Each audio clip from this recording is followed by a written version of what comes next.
Hello friend, welcome back to my channel অগোছালো মুনমুন। আমার ব্লগের সকল বন্ধুদেরকে জানাই অনেক অনেক ভালোবাসা।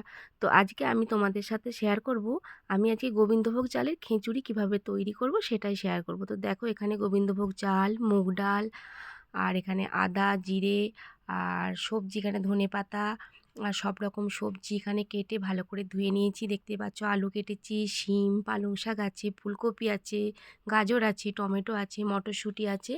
তো সব কিছু আমি একদম রেডি করে নিয়েছি। আর এদিকে আদাও কুড়ে রেখেছি, তার সাথে আমি জিরে গুঁড়োও রেখেছি। ঠিক আছে। তো এইগুলো দিয়েই আমি আজকে গোবিন্দভোগ চালের নিরামিষ খিচুড়ি কিভাবে বানাবো সেটাই তোমাদের সাথে শেয়ার করব। তো চলো দেখো, গ্যাসের মধ্যে কড়াই বসিয়ে দিয়েছি। তো সবার প্রথমে আমি মুগ ডালটা দিয়ে দিচ্ছি। একটু মুগ ডালটা ভালো করে ভেজে নেব।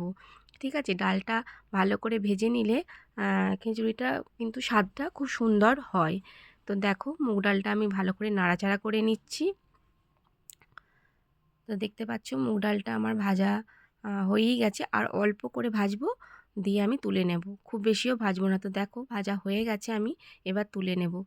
তো এবার কড়াইটার মধ্যে আমি কিছু সর্ষের তেল অল্প পরিমাণে দিয়ে দিচ্ছি। তো যেই সবজিগুলো আমি কুটে রেখেছিলাম না, সেই সবজিগুলো কিন্তু তেলটা হয়ে গেছে, সবজিগুলো আমি ভেজে নেব। তো সবার প্রথমে আমি আলুগুলো দিয়ে দিচ্ছি। সবজিগুলো একটু করে ভেজে নিলে কিন্তু ভালো হবে। তো দেখতেই পাচ্ছ আলুটা সবার প্রথম তুলে দিয়েছি। তারপর আমি বাকি সবজিগুলো কড়াইয়ের মধ্যে দিয়ে দিয়েছি। গাজর, শিম, তারপরে ফুলকপি, এগুলো দিয়েছি। পালং শাক আর ধনেপাতা আর মটরশুঁটিটা কিন্তু এখনও আমি দিইনি, কারণ পালং শাকটা আর মটরশুঁটিটা আমি ভাজবো না, ওটা আমি কাঁচাই দেব। ঠিক আছে। তো আমি যেই সবজিগুলো কড়ার মধ্যে দিয়ে দিয়েছি, এগুলো আমি ভালো করে একটু লাল লাল করে ভেজে নেব। আর এদিকে আমি চাল ডাল ভালো করে ধুয়ে নিয়েছি, দেখতেই পাচ্ছ হাঁড়ির মধ্যে ধুয়ে আমি জল দিয়ে দিলাম। আর এদিকে আমার ভাজা হচ্ছে সব সবজিগুলো। তো আমি অল্প পরিমাণে নুন দিয়ে দিলাম, আর অল্প পরিমাণে হলুদ দিয়ে দিলাম, দিয়ে ভালো করে আমি ভেজে নেব। আর এদিকে আমার চাল আর ডালটা সেদ্ধ হচ্ছে।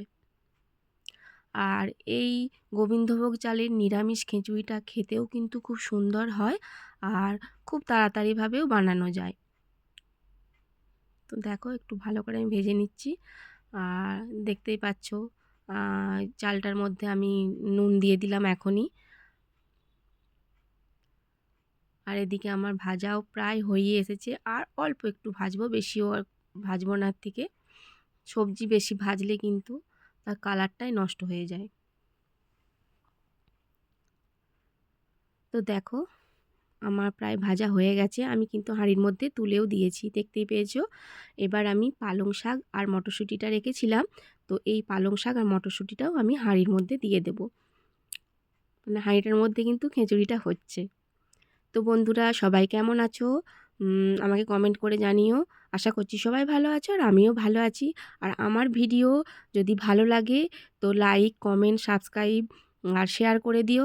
আর বন্ধুরা তোমাদের কেমন লাগলো তাও আমাকে কমেন্ট করে জানিও। তো আমি এবার সব কিছু তুলে দিয়েছি, ভালো করে নাড়াচাড়া করে নিচ্ছি। দেখতেই পাচ্ছ ভালো করে নাড়াচাড়া করে আমি আবার ঢাকা দিয়ে দেবো, দিয়ে এখন ফুটতে থাকবে। তো আমি এদিকে মশলাটা কিন্তু ভেজে নেব। ওই কড়াইয়ের মধ্যে আবারও কিছুটা সর্ষের তেল দিয়ে দিলাম। মশলা বলতে আমি সেরকম কিছুই দিচ্ছি না, দেখেইছো। আমি গোটা জিরে দিলাম আর তেজপাতা দিলাম, আর ওদিকে টমেটো রেখেছিলাম, আর আদা একটু কুড়ে রেখেছিলাম। আদা আর জিরে ওইটুকুই দেবো, তার বেশি আর কিন্তু কিছু দেব না, যেহেতু নিরামিষ খিচুড়ি করছি। তো টমেটোটা একটু আমি ভাজা ভাজা করে নেব ভালো করে। তো দেখতেই পাচ্ছ টমেটোটা ভালো করে একটু ভাজা ভাজা করে নিয়েছি। তো এর মধ্যে আমি আদাটা কুড়ে রেখেছিলাম আর জিরে গুঁড়ো রেখেছিলাম, তো এটা আমি দিয়ে দিচ্ছি।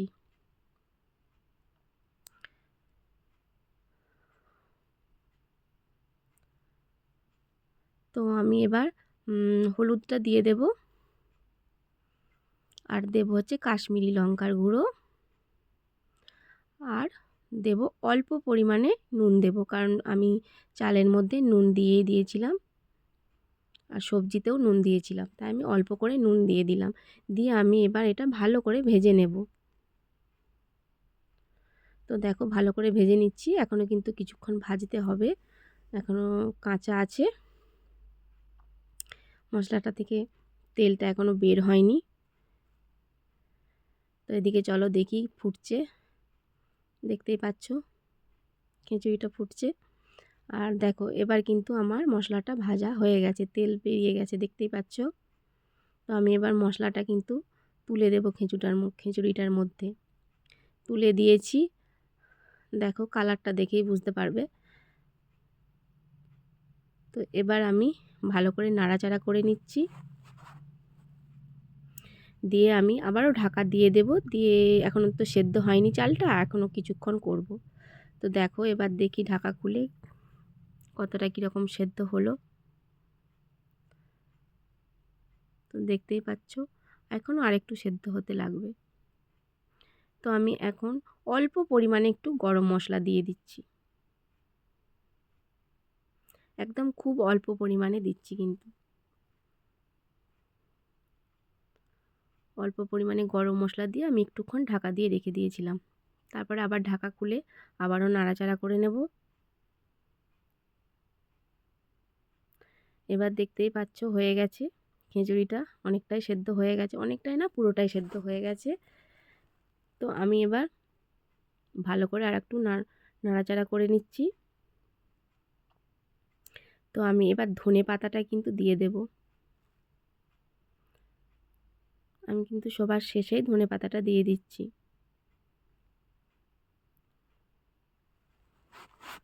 সবাই এই রকমভাবে একবার হলো বানিয়ে দেখো, কিন্তু খুব সুন্দর হয় আর তাড়াতাড়িও হয়ে যায় কিন্তু, আর এটা খুব হেলদিও।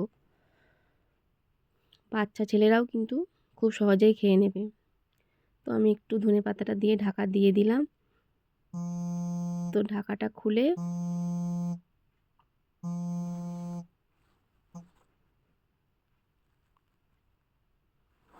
তো আমি অল্প করে একটু